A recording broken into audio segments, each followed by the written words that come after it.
অসম চৰকাৰৰ এখন গুৰুত্বপূৰ্ণ কেবিনেট বৈঠক যোৱা বৃহস্পতিবাৰে অনুষ্ঠিত হৈছিলে কিন্তু বৃহস্পতিবাৰে অনুষ্ঠিত হোৱা সেই কেবিনেট বৈঠকত অংগনবাদী কৰ্মী আৰু সহায়িকাসকলৰ ক্ষেত্ৰত যি সিদ্ধান্ত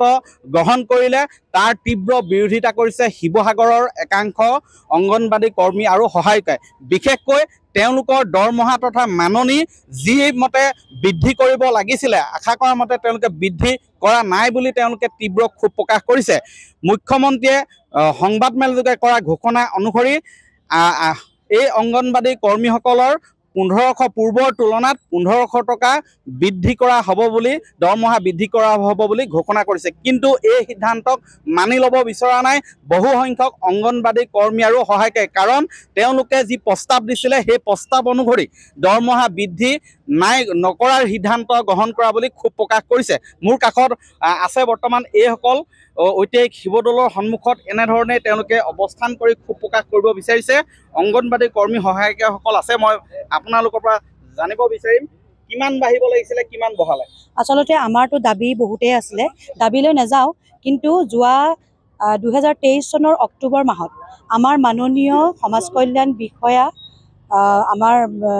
সঞ্চালক মহোদয়ৰ তৰফৰ পৰা বিভাগৰ তৰফৰ পৰা এটা প্ৰস্তাৱ আপোনাৰ চৰকাৰৰ ঘৰলৈ প্ৰেৰণ কৰা হৈছিলে সেই প্ৰস্তাৱ মৰ্মে আমাৰ অংগনবাদী কৰ্মীসকলৰ 5500 আৰু সহায়িকাসকলৰ 2750 টকাৰ বৃদ্ধিৰ কথা তেওঁলোকে প্ৰেৰণ কৰিছিলে কিন্তু আমি খুবেই আশা কৰিছিলোঁ যে আমি যি বিচাৰিলোঁ এটলিষ্ট আমাৰ বিভাগৰ তৰফৰ পৰা যি প্ৰস্তাৱ গৈছে সেই প্ৰস্তাৱটো পূৰণ কৰিব বুলি আমি খুবেই আশাবাদী আছিলোঁ আৰু আমি ৰৈ আছিলোঁ আচলতে 2 অক্টোবৰ তাৰিখলৈ যিহেতু 2 অক্টোবৰ তাৰিখটো আমাৰ ICDSৰ জন্ম জয়ন্তী হয় আৰু এইবাৰ তাকো এইবোৰ বিশেষ হয় কিয়নো এইবাৰ 50 সংখ্যক জন্ম জয়ন্তী সেই দিনটোতে ঘোষণা কৰিম বুলি অজন্তা বাইদেৱে আজি কেইদিনমানৰ আগতে আমাৰ আলোচনাত সেই কথাটো জনাইছিলে কিন্তু হঠাতে আমাক এতিয়া মাননীয় মুখ্যমন্ত্ৰী মহোদয়ে 2 অক্টোবৰ আগতীয়াকৈ কিয়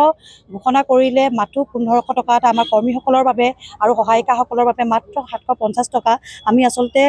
আচৰিত হৈছোঁ আমাৰ আচলতে মুখৰ মাতে হেৰাই গৈছে কিমান বঢ়া আপোনালোকৰ প্ৰস্তাৱত কিমান আছে 5500 টকা আছিলে কৰ্মীসকলৰ বাবে হয় আৰু আমাৰ সহায়িকাসকলৰ বাবে আছিলে 2750 টকা বৃদ্ধিৰ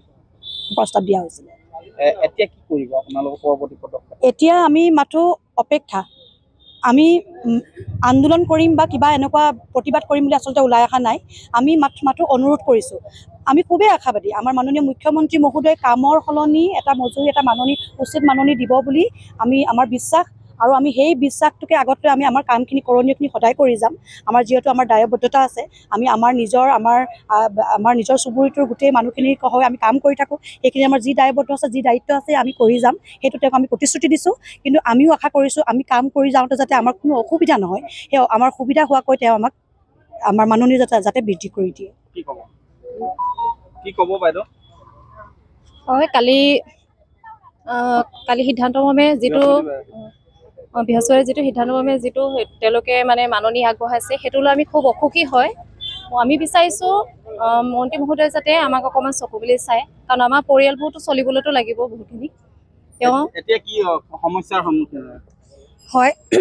আমাৰ আচলতে কি হয় কেন্দ্ৰত আমি 4 ঘণ্টা শিশুসকলৰ লগত কটোৱাটোৱে আমাৰ সেৱা নহয় আমাৰ বিভিন্ন ধৰণৰ কাম থাকে আমাৰ গৃহ পৰিদৰ্শন থাকে শিশুসকলৰ ওজন উচ্চতা লৈ আমি পুষ্টিহীনতা পুষ্টিহীনতাত ভোগা শিশুসকলক উলিয়াই আমি NRCলৈ প্ৰেৰণ কৰিব লাগে আৰু বিভিন্ন ধৰণৰ আমাৰ কাম আমাৰ দিনটোত মানে 24 ঘণ্টাই আমি চাব লাগে যে আমাৰ আজি কি মানে কাম আহিব গতিকে এই কামৰ মূল্য উচিত মূল্য যদি মুখ্যমন্ত্ৰীয়ে আমাক দিলেহেঁতেন